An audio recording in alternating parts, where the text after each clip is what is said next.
और जी खैर खैरियत है, ठीक हो? पहले लस्सी पियो। बिल्कुल जी, असी खरीदार ग्रां दे विच मौजूद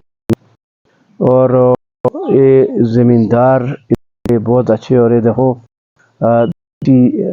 इस तरह कालीदार ग्रां दे विच असी मौजूद और अस नाल इत्थे दे जेह्ड़े किसान हैं, जमींदार हैं, शौकत भाई भी मौजूद हैं, दिलावर खान मौजूद हैं। ते शौकत भाई ये तुसी अरसा दराज ही हो, जमींदारी भी करते हो,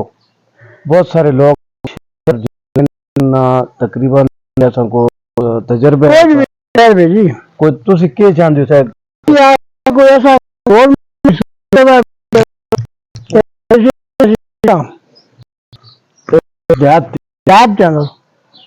ताजा हवा मरने करने मतलब हुकूमत जी है वो किसानों को सपोर्ट कराए आपस आपा को बहुत सारी ऐसी NGOs हैं, इदारे जेडे ऑस्ट्रेलियन गाय और दीगर ये माल मवेशी मुर्गियां ये लोगों को देवन ताकि लोग इतने पालन उनको अफजाइश नस्ल होवे और उस नाल जी शहर के अंदर इस वक्त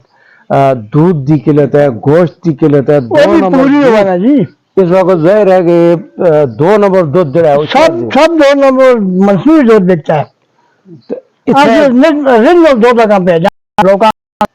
पूरे जितना भी एरिया है उस पे मतलब लोगों जमींदार सपोर्ट हुकूमत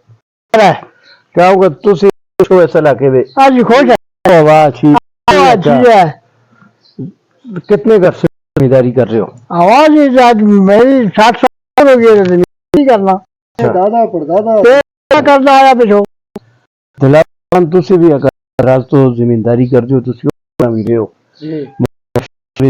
मेहनत लेकिन मोड़ के फिर तुम नशे को अपना तो तुम जो इस पे जो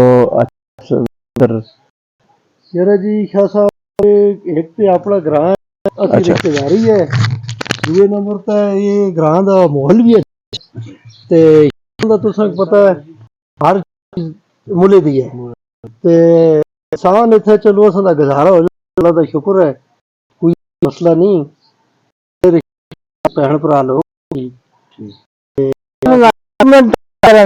सोहनी जिंदगी है खुशी जी अच्छे जी बिल्कुल जी याद करो असल दा आना जुलना रहना खुद की देहाती लोग और लोगों की दर्दी के अंदर पाई जुलती है वो शहर दे विच जान आबादियां तंग और तंग ताजा हवा नहीं